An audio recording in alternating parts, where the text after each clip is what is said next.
कविता आगे बढ़, आगे बढ़, चल कविता, कविता आगे बढ़, आगे बढ़ कविता, आगे बढ़, आगे बढ़ कविता, आगे बढ़, आगे बढ़ कविता, चल कविता, चल, चल कविता।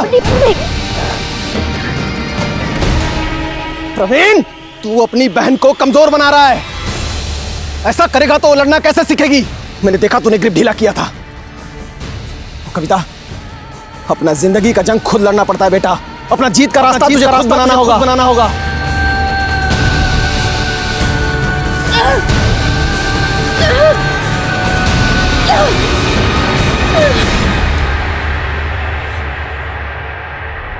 कविता, कविता, प्रवीण, प्रवीण, कविता, कहाँ मर गए दोनों? हैं?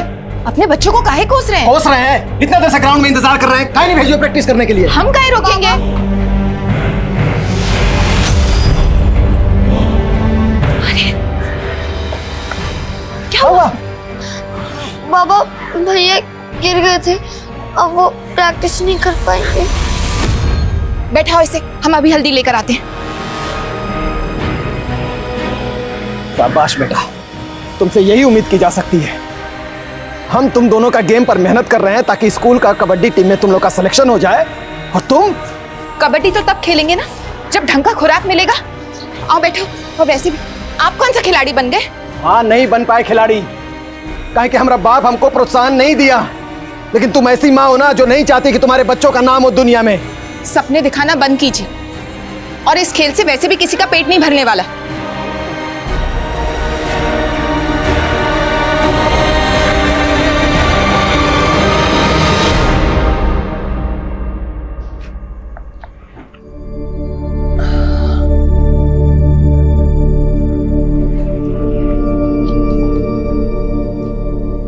अरे कविता बेटा, तू सोई नहीं अभी तक?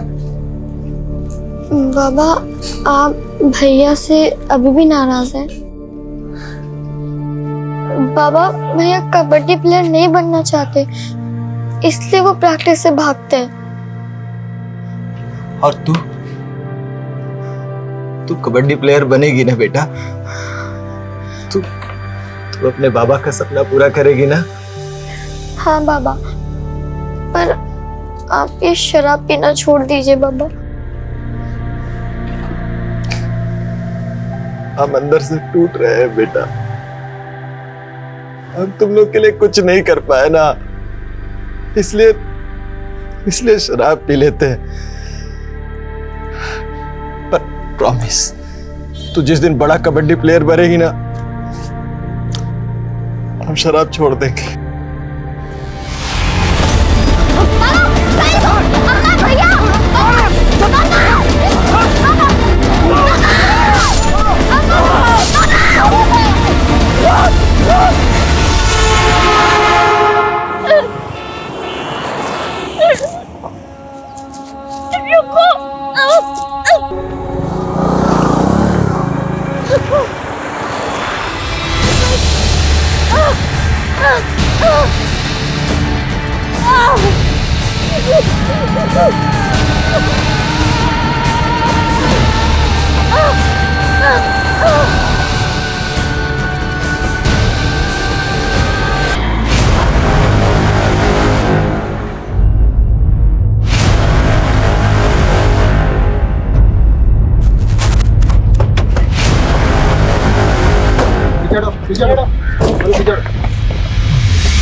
सर जिंदा है, सांसें चल रही हैं। तुरंत गाड़ी में डालो, हॉस्पिटल पहुंचाओ, क्विक। सर ये देखिए, ड्रैगिंग के मार्क्स सीधे जंगल से सड़क की तरफ आ रहे हैं। हो सकता है ये लड़की जंगल से रोड तक सरकते सरकते आई हो।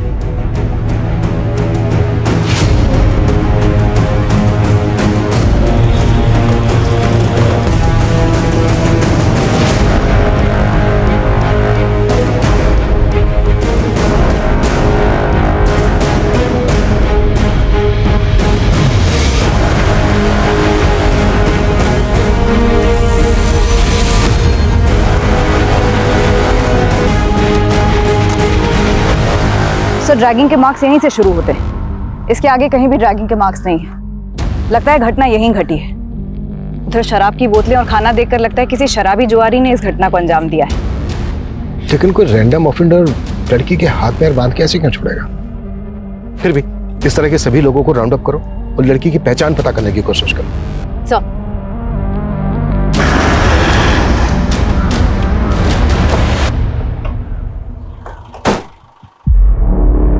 सर लड़की की कंडीशन बहुत ही क्रिटिकल है। आई डोंट नो कि वो बचेगी भी या नहीं। बहुत ब्रुटैलिटी हुई है सर उसके साथ। गैंग रेप हुआ है उसके साथ सर।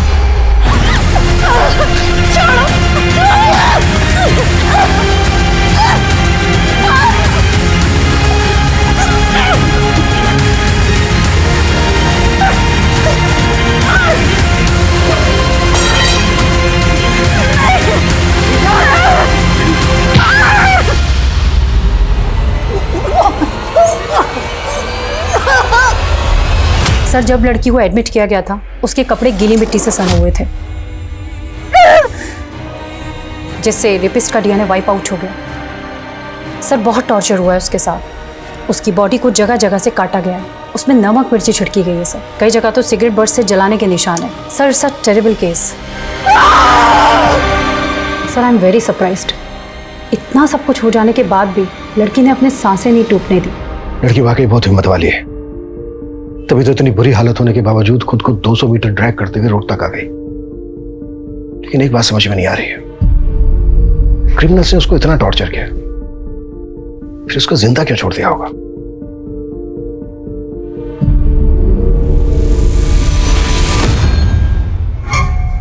ए लड़की,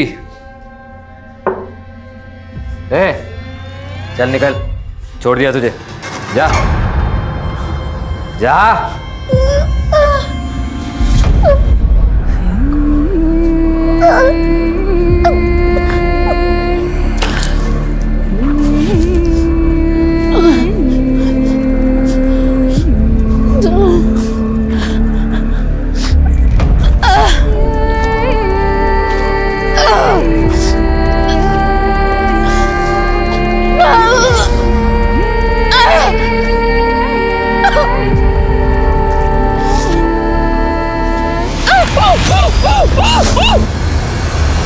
अपने 2 लोगों की 12-12 घंटे की ड्यूटी यहां पे लगाओ। ये लड़की मुझे 24 घंटे।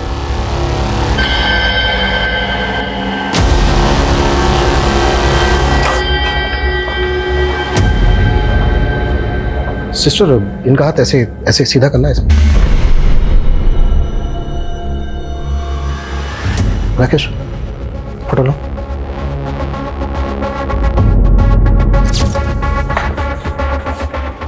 ये जो टैटू है, इसमें किसी साउथ इंडियन लैंग्वेज में शायद ये कोई शब्द है, मे भी किसी का नाम हो। देखो, किसी मिसिंग कंप्लेन में इस तरह के टैटू का जिक्र है क्या? क्रिमिनल्स तक पहुंचने के लिए हमें इस लड़की की पहचान पता करना बहुत जरूरी है।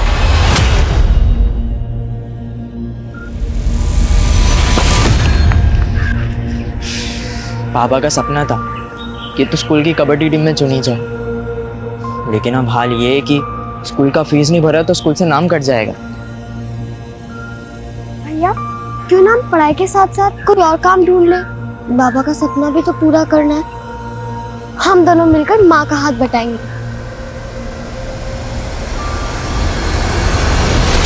तो ऊपर वाला बड़ा है निर्दयी। अब इस उम्र में तुझे विधवा कर दिया, ऊपर से 2 बच्चों का भार। तू ना चिंता मत कर, हम सब सही कर देंगे। तू ही पहुंचाए हमें इस हाल में, लेकिन तेरे इरादे हम कभी कामयाब नहीं होने देंगे। ये रस्सी डल गई, इसकी ऐंठन खत्म नहीं हो रही। तो रुक, अभी बताता हूं तुझे मैं।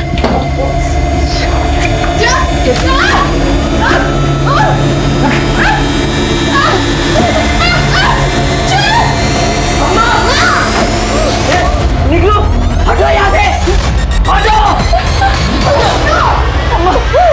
निकलो यहाँ से। दोबारा हमारी अम्मा को हाथ लगाए ना, नामट बना देंगे तुमको। देख लूंगा तुम सबको, भाई भाई को तरस दोगे तुम सब।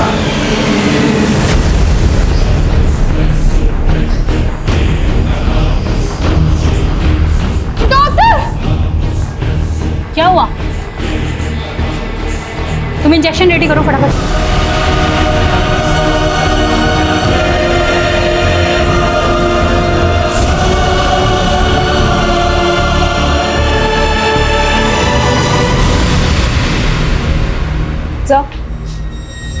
इस केस से जुड़ी कोई मिसिंग कंप्लेन तो नहीं मिली और उस लड़की की आइडेंटिटी पर भी कोई लीड नहीं मिल रही है। मैंने पता किया, उस लड़की के हाथ में जो टैटू है वो कन्नड़ में वेंकट लिखा है। हो सकता है किसी आदमी का नाम हो जो उसके बहुत अजीज हो। सर हो सकता है वो लड़की कर्नाटका से यहाँ आई। मानसी एक काम करो, उस लड़की की फोटोग्राफ साउथ इंडिया के पुलिस हेडक्वार्टर्स में सर्कुलेट करो। Yes doctor. व्हाट? कोमा में चली गई? डॉक्टर जल्द से जल्द उस लड़की को कोमा से बाहर लाइए, इससे पहले कि क्रिमिनल्स अंडरग्राउंड हो जाएं। उसका स्टेटमेंट लेना हमारे लिए बहुत जरूरी है। सर मैं अपनी पूरी कोशिश कर रही हूँ, लेकिन मैं ऐसा कह नहीं सकती कि मैं लड़की को बचा पाऊंगी या नहीं बचा पाऊंगी। Okay sir. चलो अम्मा, हम बाजार से सब्जी ले आएंगे और बाकी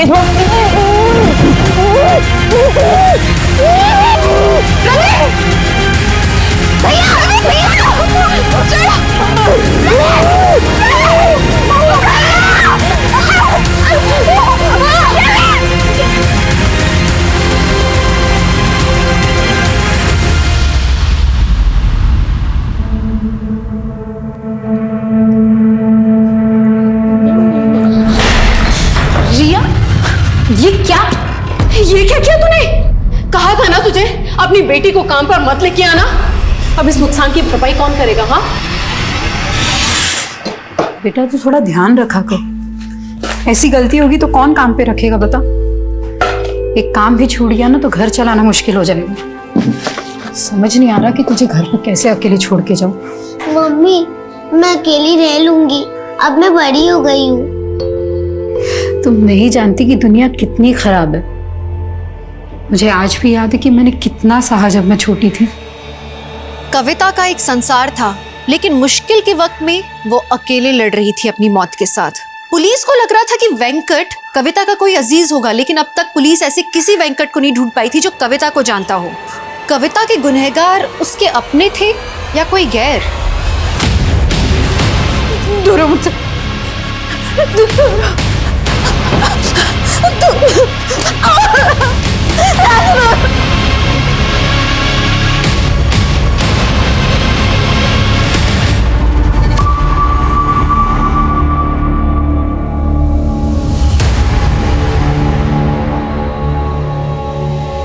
रिया बेटा उठो, बेटा कुछ खा लो। आ जाओ, उठो बेटा उठो। मुझे नहीं खाना, मुझे मम्मी के पास जाना है। रिया ऐसे रोते नहीं है, मैंने कहा ना मम्मी जल्दी आ जाएगी, कुछ खा लो। नहीं, आप रोज झूठ बोलते हो, मुझे मम्मी के पास जाना है। अच्छा एक काम करते हैं, मैं ना तुम्हें मोबाइल पर कार्टून दिखाती हूँ, फिर खाओगी।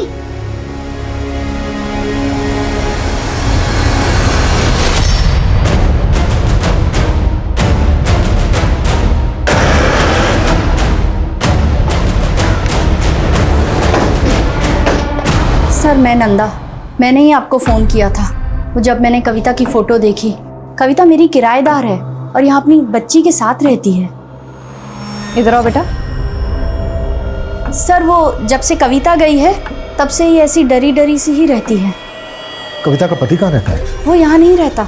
कविता ने बताया था कि उससे पहले से ही अलग हो गई है। कविता के पति का नाम क्या है और कविता कहाँ की रहने वाली है? उसके पति का नाम तो मुझे नहीं पता। हाँ कविता झारखंड की रहने वाली है। अच्छा, कविता के हाथ में ना एक टैटू है जिसमें कन्नड़ में लिखा है वेंकट। आप किसी ऐसे वेंकट को जानती हैं जिसको कविता जानती हो? नहीं सर, मैं कविता के बारे में ज़्यादा नहीं जानती हूँ। अभी 4 महीने पहले ही वो यहाँ रहने के लिए आई थी। पर हाँ उसका एक बड़ा भाई है और आखिरी बार वो उससे ही मिलने के लिए गई थी। हाँ कविता। दीदी मैं अपने बड़े भैया से मिलने जा रही हूँ, आने में थोड़ी देर हो सकती है। आप तब तक रिया का ध्यान रखेंगे? हाँ हाँ बिल्कुल, अच्छे से रहना। बाय बेटा। बाय। लेकिन वो आई ही नहीं और जब मैंने यहाँ की पुलिस को बताया तो उन्होंने भी कुछ ज़्यादा इंक्वायरी नहीं की। कविता का भाई रहता कहाँ है? वो मुझे नहीं पता। कविता का नंबर तो होगा आपके पास? हाँ है। कविता के घर की तलाशी लो, हो सकता है कविता के घर में उसके पति और पति से रिलेटेड कोई क्लू मिल जाए। सर मित्रा जी, आपको किसी पे शक है जो कविता का ही हाल कर सकता है?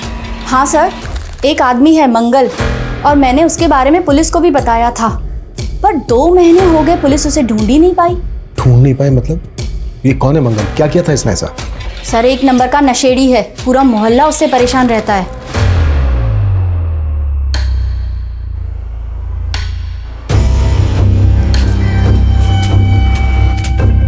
बेटा, आप अकेले खेल रही हो? चलो मेरे साथ मेरे घर, हम साथ में खेलेंगे। मुझे नहीं आना। बहुत सारी चॉकलेट है बेटा।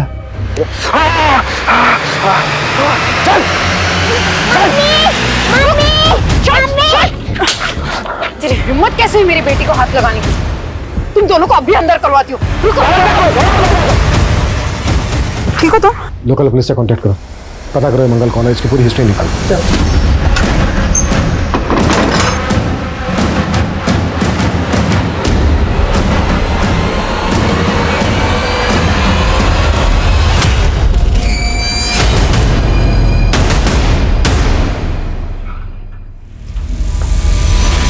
मम्मा, मम्मा।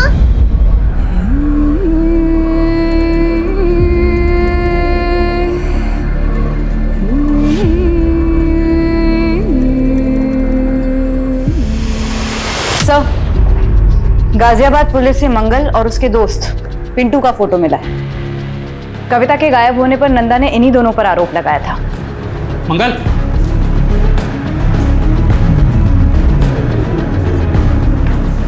मंगल, पुलिस कविता के घर तक आ पहुंची है। मंगल और पिंटू की तलाश के साथ साथ हमें यह भी पता लगाना होगा कि कविता का पति इस वक्त कहाँ है। कविता आखिरी बार अपने भाई से मिलने गई थी तो कहाँ गई थी, और कविता का पति और उसका भाई कविता की पहचान के लिए आगे क्यों नहीं आए?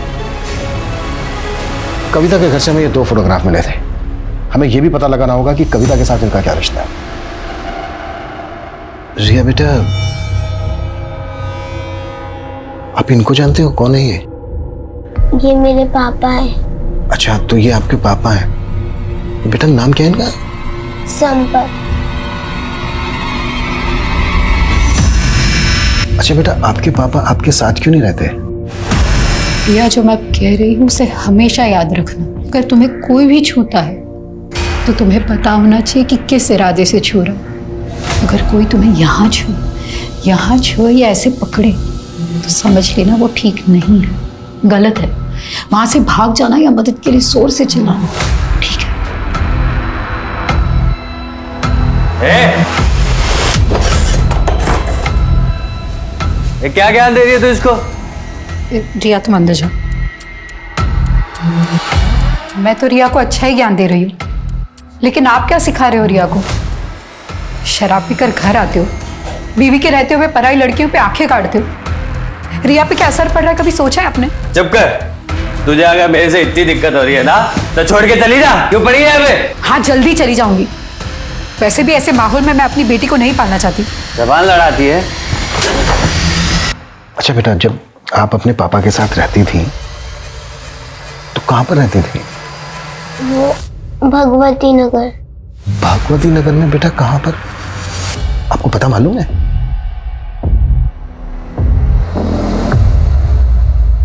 अच्छा बेटा, ये कौन है? इनको जानते हो? ये मेरे प्रवीण मामा है। तो बेटा ये जो साथ में है ये आपकी मामी होंगी, है ना? हाँ, सुजाता मामी। बेटा आपकी नंदा आंटी ने बताया था कि आपकी मम्मी आपके प्रवीण मामा से मिलने गई थी। आपको पता है वो क्यों गई थी, और आपके प्रवीण मामा और मामी कहाँ पर रहते हैं? पता नहीं। आपके प्रवीण मामा और मामी का कभी कोई झगड़ा हुआ था? चॉकलेट? नहीं, ये ऐसे नहीं मिलेगी। पहले मामा को ये लो तुम्हारी चॉकलेट। ये मामी, आपको पता है मैंने कल ड्राइंग बनाई। अच्छा, चलो दिखाओ मुझे। भाभी चाय 2 मिनट में आई। अरे कविता, तुमने रिया का एडमिशन कराया ना स्कूल में? वो भैया दाखिले से पहले बच्चे के माँ बाप का भी इंटरव्यू लेते हैं। इसके लिए हमें अंग्रेजी सीखनी पड़ेगी। बस कैसे भी करके उसका वहाँ दाखिला हो जाए। भैया हमारा स्पोर्ट्स भी है। अच्छा। अब हम तो कबड्डी प्लेयर बन नहीं पाए, पर रिया हमारे बाबा का सपना जरूर पूरा करेगी। और अच्छा है ना? बनेगी ना तू कबड्डी प्लेयर? हाँ मम्मा, मैं बहुत बड़ी कबड्डी प्लेयर बनूंगी। ओह अच्छा, तो आपकी मम्मी आपको कबड्डी प्लेयर बनाना चाहती हैं, है ना? Strong girl. अच्छा बेटा, आपकी मम्मी के ना यहाँ पर हाथ पर बेटा ये एक कन्नड़ में ना एक नाम लिखा है, वेंकट। बेटा आप बता सकते हो ये वेंकट कौन है?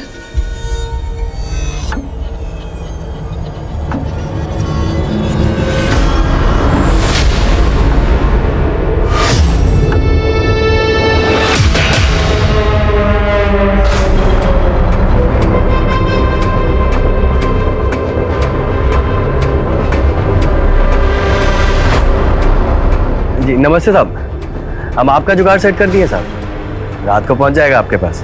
जी साहब, हमारा भी ख्याल रखिएगा। सर कविता का फोन 7 अगस्त को मीरा बाग में स्विच ऑफ हुआ और कविता हमें 11 अगस्त को डीवी कॉलोनी की बैक रोड पर मिली। डॉक्टर का कहना है कि कविता के साथ कई दिन तक गैंगरेप किया गया है।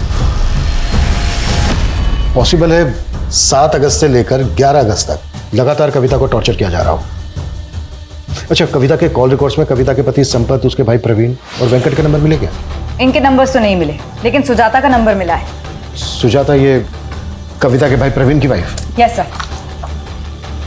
सर ये नंबर पुरानी बस्ती मोहल्ला नीमसराय के एड्रेस पे रजिस्टर्ड है। एक और बात सर, सुजाता का नंबर 7 अगस्त को मीरा बाग में स्विच ऑफ हुआ और अभी तक बंद है। सुजाता और कविता का फोन एक साथ एक लोकेशन पे स्विच ऑफ होना, ये कोइंसिडेंस नहीं हो सकता। सुजाता से अच्छे से पूछताछ करनी होगी। और रिया ने हमें बताया कि रिया अपनी माँ और पिता संपत के साथ भगवती नगर में रहती थी। एक काम करो, भगवती नगर में संपत का फोटो सर्कुलेट करो, शायद संपत को लेकर वहां से कोई लीड मिल जाए। कविता और संपत 4 महीने पहले अलग हुए थे। पॉसिबल है ये संपत कविता के साथ इन 4 महीने से फोन कांटेक्ट में ना हो।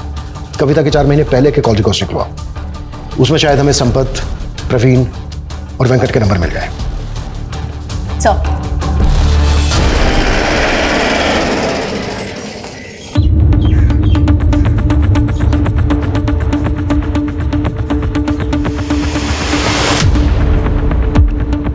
यहाँ तो अक्सर ताला ही लगा रहता है, सुजाता बहुत कम ही रहती है यहाँ पे। और उसका पति प्रवीण, वो नहीं रहता यहाँ पे? उसका तो कोई पति है ही नहीं। पति नहीं है? हमें तो पता चला कि ये उसका पति है। इसे तो कभी नहीं देखा यहाँ पे। और ये कविता नाम है इसका? इसे भी नहीं देखा। सुजाता की फैमिली में और कौन कौन है? उसकी कोई फैमिली नहीं है, वो अकेले ही रहती है।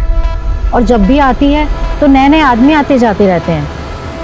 हमने तो सुना है वो धंधा करती है।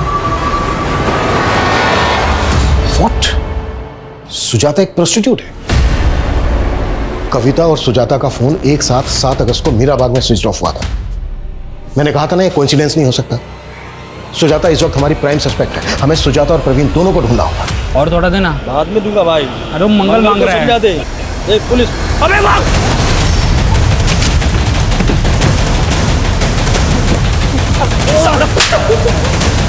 ये बोल, कविता के साथ क्या क्या किया तूने और मंगल ने? साहब मैंने कुछ नहीं किया कविता के साथ, वो मंगल ने कुछ किया होगा तो मुझे नहीं पता साहब।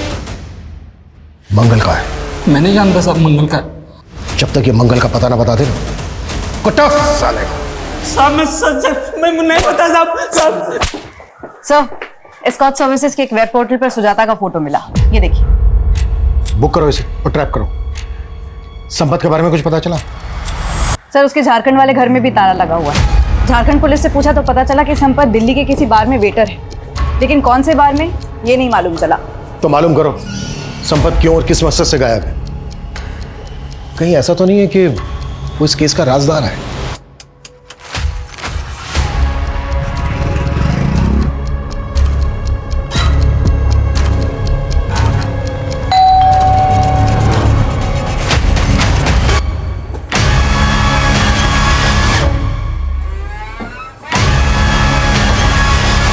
चलें।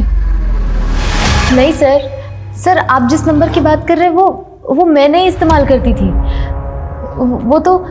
वो तो कविता का भाई प्रवीण इस्तेमाल करता था सर। तो प्रवीण कहाँ है? सर मुझे नहीं पता कहाँ है वो। देखो, हमें पता चला है कि तुम प्रवीण की वाइफ हो। हम तो सिर्फ अच्छे दोस्त थे, और प्रवीण तो किसी का पति बन ही नहीं सकता। क्यों? सर वो नामर्द है सर। प्रवीण नामर्द है? मैं झूठ नहीं बोल रही हूँ सर, इसीलिए तो वो सबसे अपनी पहचान छुपाता रहता था। लेकिन वो शुरू से ऐसा नहीं था सर, उसे नामर्द बना दिया गया था। मतलब? कविता और उसका परिवार झारखंड के एक छोटे से कस्बे में रहते थे। वहाँ पे जमीन के विवाद में कोई नारायण नाम का आदमी, उसने उसके बाप को मरवा दिया, और उसी आदमी ने उसकी माँ का रेप करने की भी कोशिश की। दोबारा हमारी अम्मा को हाथ लगाए ना, नामर्द बना देंगे तुमको। इसी बात का बदला लिया था वो लोग ने प्रवीण से। सर ये सब मुझे प्रवीण ने बताया था, कैसे वो लोगों ने उसको एक दिन अगवा भी कर लिया था। नामर्द बनाएगा? ये क्या कर रहे हो? नहीं। आज बताता हूँ कौन किसे नामर्द बनाएगा। सर उन दोनों के साथ कभी कुछ सही नहीं हुआ। वो बेचारे अपनी माँ को लेकर शहर आ गए। हमारे पड़ोस में ही रहते थे। उसकी माँ और उसकी बहन घर घर जाकर काम करके अपना गुजारा कर रहे थे वो लोग। और इस हादसे के बाद तो प्रवीण जैसे डिप्रेशन में चला गया था। कई सालों तक तो हमें लगता था कि प्रवीण को कोई दिमागी बीमारी है, वो इतना चुप चुप रहता था।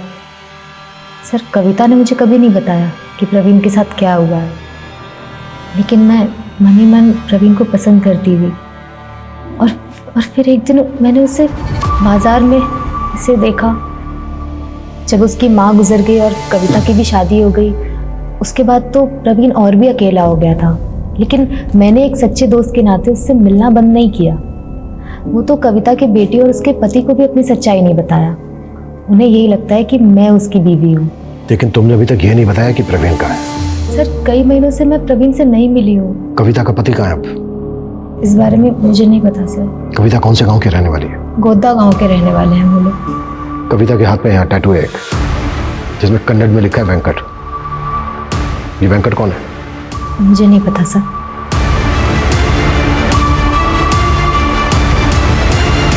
पता करो इस सुजाता की कहानी में कितनी सच्चाई है, या ये फिर अब भी हमें घुमा रही है। झारखंड पुलिस से कांटेक्ट करो। सर पल्लवी नाम की एक लॉयर है, कविता के बारे में कुछ बात करना चाहती है। पल्लवी? सर मैं वेकेशन पे गई थी, वापस आई तो पता चला कविता के साथ इतना सब कुछ हो गया। आप कविता को कैसे जानती हैं? मेरी क्लाइंट है वो सर। कविता क्लाइंट है आपकी? जी सर।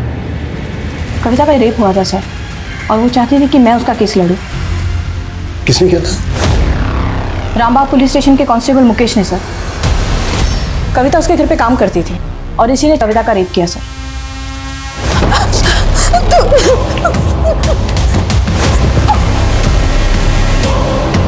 एक पुलिस कांस्टेबल ने कविता का रेप किया था? जी हाँ सर, और उसके पति ने भी उस बेचारी का साथ नहीं दिया सर। ये आंसू बहा के मत दिखा। हाँ, क्या भरोसा तू खुद सोई हो उसके साथ जाकर, और जब मन भर गया और लगा कि मुझे तेरे इस रिश्ते के बारे में पता चल जाएगा तो नाटक कर रही है। कैसे आदमी आप, मेरे साथ इतना सब गलत हुआ और मुझ पे ही लाछन लगा रहे। तो तेरी क्या आरती उतारूं मैं? चुप करके बैठ जा। और है ना, तू जानती है ना वो कितना पावरफुल आदमी है, कुछ नहीं कर सकती तू उसका। मैं चुप नहीं रहने वाली, चाहे आप मेरा साथ दे या ना दे, मैं इंसाफ लेके रहूंगी। तुम्हारा रेप हुआ 16 फ़रवरी को, तुम पुलिस स्टेशन पहुंची 18 फ़रवरी को। 2 दिन क्यों चुप रही कविता? मैं बहुत डर गई थी मैडम। मुझे लगा कि मेरे पति मेरे साथ थाने चलेंगे, लेकिन मैं उस कांस्टेबल के बड़े साहब से भी थाने जाके मिली, लेकिन वो बोले कि मेरे मेडिकल रिपोर्ट में लिखा कि मेरा रेप ही नहीं हुआ। तुम्हारा रेप होने के 2 दिन बाद तुम्हारा मेडिकल हुआ था ना, तो इसीलिए शायद मेडिकल रिपोर्ट में रेप कंफर्म नहीं हुआ होगा। और तुम आई भी तो मेरे पास रेप होने के 1 महीने बाद। तो क्या आप भी मेरी मदद नहीं करेंगे? उसकी आंखों में सच्चाई थी सर। ये केस मेरे लिए भी काफी मुश्किल था, पर मैंने तय कर लिया था कि मैं कविता का केस लड़ूंगी। आप जो ये कह रही हैं, आपके पास कोई एविडेंस है? इससे बड़ा क्या सबूत होगा सर? जब से मैंने कविता का केस लिया मुझे धमकियां मिल रही हैं। देख वकील, कविता का केस छोड़ दे, अगर उसका केस लड़ा तुझे रेप करके काट देंगे हम। कौन थे वो लड़के? दोनों की शक्ल नहीं देख पाई सर, दोनों ने हेलमेट पहन रखा था। पर हाँ, मैंने बाइक का नंबर नोट किया सर, क्रॉस चेक भी किया मैंने आरटीओ से, नंबर प्लेट फेक था सर। मुझे यकीन है सर, ये दोनों भेजे हुए गुंडे ये मुकेश के ही थे। आज कविता भले ही कॉमा में है सर, लेकिन मैं उसकी लड़ाई जारी रखना चाहती हूँ। आपसे बस यही उम्मीद है कि कविता को इंसाफ दिलाते टाइम आप ये नहीं देखेंगे कि आरोपी आप ही की तरह एक पुलिस वाला है।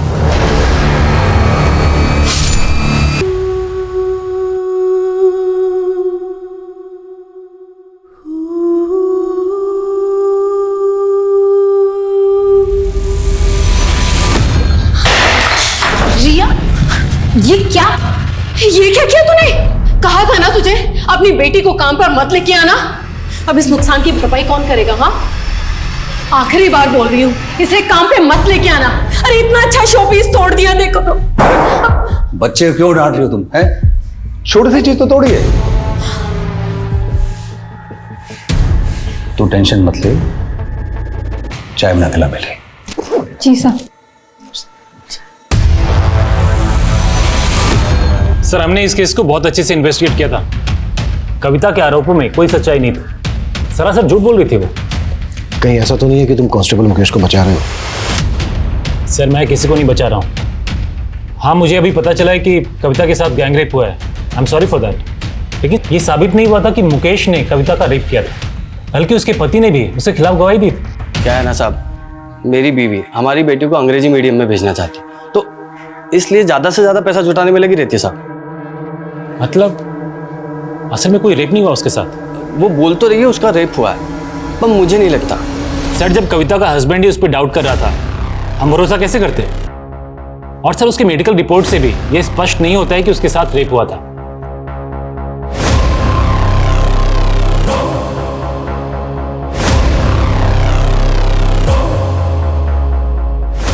नहीं सर, ऐसा नहीं है जैसा आप कह रहे हैं। सर दरअसल क्या है कि कविता की बेटी ने हमारे घर में एक कीमती सामान तोड़ दिया। मेरी बीवी उदिता ने उसकी बेटी को डांट दिया। बस सर इसी खुंदक में उसने मुझे बदनाम करने की कोशिश की। लेकिन उसके पति ने तो स्टेटमेंट दिया है कि वो ये सब करके तुमसे पैसा वसूल करना चाहती थी। कहीं ऐसा तो नहीं है कि वो स्टेटमेंट देने के लिए तुमने उसके पति को खरीद लिया था? सर मैंने ऐसा ना तो किया है और ना ही मेरे खिलाफ कोई ऐसा आरोप साबित हुआ है। इनफैक्ट मैं तो छुट्टी लेके चला गया था जब ये इन्वेस्टिगेशन शुरू हुई थी, ताकि इन्वेस्टिगेशन अच्छे तरीके से हो जाए। और फाइनली सच्चाई निकल कर आई सबके सामने और मुझे मेरी वर्दी वापस मिल गई। पर उसने कसम खाई थी तुम्हारी वर्दी उतरवाने की। वो भी कोर्ट में जाना चाहती थी तुम्हारे खिलाफ। कहीं ऐसा तो नहीं है कि इसी डर की वजह से तुमने? सर मैं अभी भी रेडी हूँ। आप जो इन्वेस्टिगेशन करना चाहते हैं कर लीजिए, और अगर कोई भी चीज़ मेरे खिलाफ आती है तो मैं सजा पाने के लिए भी तैयार हूँ। जिस कॉन्फिडेंस के साथ कांस्टेबल मुकेश बात कर रहा था, उससे तो यही लग रहा है कि उसने फुल प्रूफ प्लान बनाया होगा। आई एम श्योर इसने कविता के हस्बैंड को भी खरीद दिया होगा। सर, हो तो ये भी सकता है कि कांस्टेबल मुकेश ने मंगल की रंजिश का फायदा उठाकर ये कांड करने के लिए उसका इस्तेमाल किया। सर, कविता का फोन मीराबाग में ही बंद हुआ था और सर उसी दौरान वहाँ की पुलिस को एक किन्नर की लाश मिली थी। सर, इसका फोटो है। सर, इस लाश की पहचान नहीं हो सकी थी, इसलिए इसका अंतिम संस्कार कर दिया गया। लेकिन सर, इस लाश का चेहरा कविता के भाई प्रवीण से हूबहू मिलता है, और सर प्रवीण भी तो किन्नर ही था। इसका मतलब सिर्फ कविता ही नहीं, बल्कि कविता का भाई प्रवीण भी क्रिमिनल्स के टारगेट पे था। जी सर, सुजाता ने हमें जो इन्फॉर्मेशन दी थी वो भी सही थी सर। 12 साल पहले कविता के पिता सुबोध की हत्या हुई थी, जिसका प्राइम सस्पेक्ट नारायण ही था। लेकिन सर, पुलिस को नारायण के खिलाफ कोई सबूत नहीं मिला था। पर क्या 12 साल पुराने उस हादसे का इस केस से कोई कनेक्शन हो सकता है? शक के आधार पर पुलिस नारायण को भी इन्वेस्टिगेट कर रही थी। 12 साल पहले हुए गुनाहों से ज्यादा उसने मौजूदा वक्त में बर्बरता देखी। जिंदगी के अलग अलग पड़ावों में उसने ज्यादतियों के पहाड़ ढोए हैं। बचपन में उसकी मासूमियत पर वार किया गया और शादी हुई तो पति की घरेलू हिंसा का वार किया गया। बेटी को अच्छी शिक्षा देने के लिए उसने काम शुरू किया तो उसकी अस्मिता पर वार किया गया। क्या उसे किसी भी मोड़ पर इंसाफ मिलेगा? इस बात को नहीं झुटलाया जा सकता कि उसके साथ गैंग रेप हुआ था और उसका शरीर ही नहीं, अब उसकी आत्मा भी चोटिल थी। उसकी बची कुछ ही सांसें भी इंसाफ के लिए गुहार लगा रही थी, लेकिन इंसाफ की लड़ाई जारी रख पाना अब उसके लिए बहुत मुश्किल नजर आ रहा था। क्या उसके गुनहगार उसके अटूट हौसले से भी ज्यादा ताकतवर थे?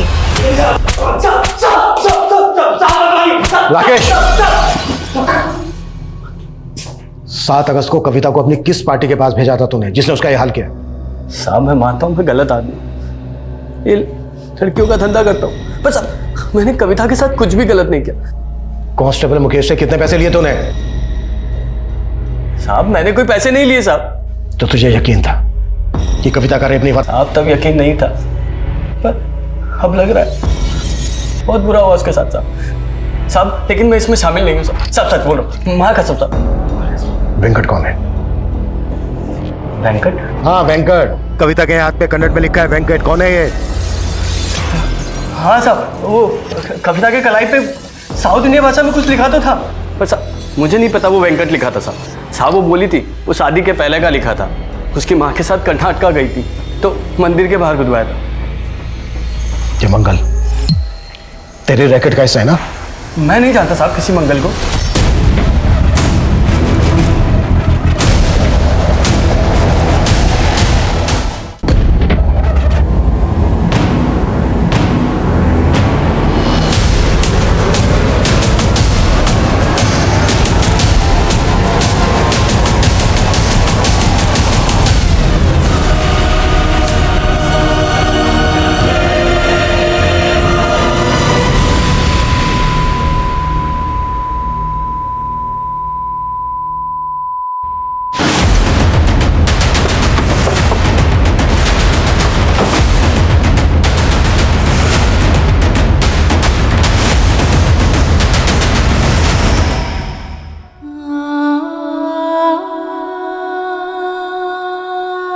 सर मेरा फ़ोन आया था सर, मैं बस 2 मिनट के लिए बाहर गया था, इतने में समझ नहीं आ रहा है कौन अंदर गया।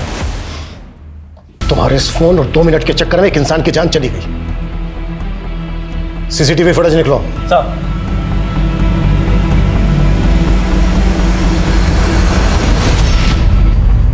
इसने सर कपड़े तो वार्ड बॉय के पहने हैं, लेकिन ये हमारे हॉस्पिटल का स्टाफ नहीं है सर। इस आदमी की फोटो हर जगह सर्कुलेट करो, पता करो ये कौन है। हॉस्पिटल के बाहर का सीसीटीवी फुटेज भी चेक करो ये आदमी कहां से आया, किस डायरेक्शन से आया और किस डायरेक्शन में भागा। क्विक!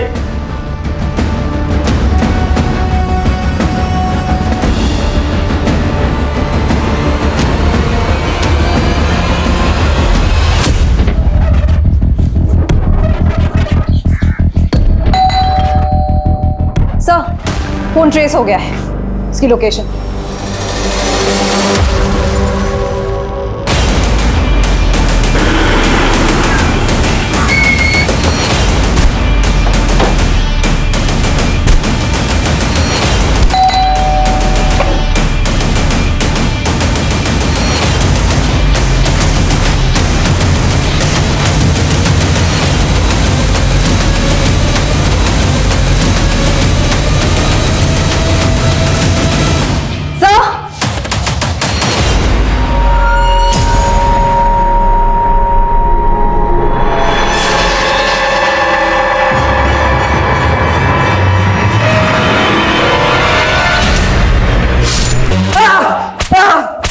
मानसी चलो हो जाओ शुरू। बताता हूँ सर, बताता हूँ सर। पहले हमने उसके भाई को मारा। हाँ। भैया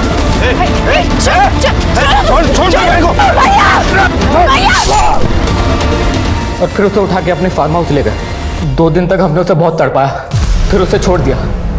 चल निकल, छोड़ दिया तुझे।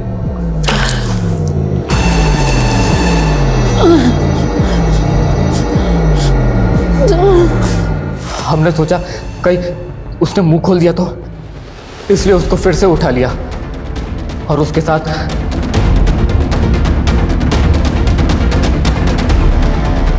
हमने तो सोचा वो मर गई होगी, लेकिन वो जिंदा बच गई। फिर हमने सोचा कि वो हॉस्पिटल में मर जाएगी, लेकिन फिर हमने सोचा उसे हॉस्पिटल में ही मार देते हैं, इसलिए मैंने अपने ड्राइवर चंपक को भेजा। और ये सब तुमसे पल्लवी ने करवाया ना? हाँ। मैं नहीं जानती इसे। 2 लड़कों ने आपको जान से मारने की धमकी दी थी ना? हाँ। जरा ध्यान से देखिए, हो सकता है उन्हीं में से कोई एक हो सकता है। हाँ ये हो सकता है। सर एक बात है, ये पल्लवी मुझे कुछ ठीक नहीं लग रही है। एक काम करो, उसका फोन सर्विलेंस पे डाल दो। हेलो। पुलिस तुम्हारे ड्राइवर का फोटो घुमा के ढूंढ रही है, ज्यादा देर जिंदा नहीं रहना चाहिए वो। मार के गायब करो उसे। तुम इतनी भी चालाक नहीं हो कि हमें घुमा सको। क्यों क्या ऐसा? मैंने ये कविता का रेप केस ये सोच कर लिया था कि अगर मैं ये पुलिस कांस्टेबल मुकेश को सज़ा दिला देती हूँ तो बहुत जल्दी पॉपुलर हो जाऊंगी। लेकिन जैसे जैसे मैंने इसका केस स्टडी किया तो पता चला कविता को बेकसूर साबित करने के लिए इस केस में तो कुछ है ही नहीं, न गवाह ना सबूत। सोचा लैक ऑफ एविडेंस के चलते अगर मैं ये केस हार गई तो करियर बर्बाद हो जाता मेरा। इसीलिए मैं उस कविता को टालने लग गई थी। मैडम, आप इतने दिन से बोल रही है कि कोर्ट में अर्जी फाइल करेंगे, लेकिन अभी तक कुछ किया नहीं। हाँ तो टाइम लगता है ना कविता। लेकिन मुझे अभी आप पे भरोसा नहीं है। मैंने जो आपको फीस के पैसे दिए थे वो आप वापस कर दीजिए। तेवर ना जाके किसी और को दिखाना। जा, नहीं करते तेरे पैसे वापस। निकल चल। मुझे मालूम था आप यही बोलेंगे, इसलिए मैंने आपका वीडियो निकाला। ये देखिए, आप देखना कि मैं क्या करती हूँ। मैंने तो उसे यही जताया कि मैं उससे डर गई हूँ। उसे बोला अपने सारे पैसे आके लेके जा। लेकिन काम वाली बाई मेरे चेम्बर में घुस के मुझे आंखें दिखा रही थी। मुझसे बर्दाश्त नहीं हुआ। मैंने उसे मीरा बाग बुलाया और बोला आके अपने पैसे लेके जा। फिर मैंने अपने बॉयफ्रेंड गुलशन को भेजा। उसने उसे वहीं से उठाया और एक वकील के पेशे को बदनाम किया है तुमने, और तुम्हें इसके लिए जरा भी पछतावा नहीं है।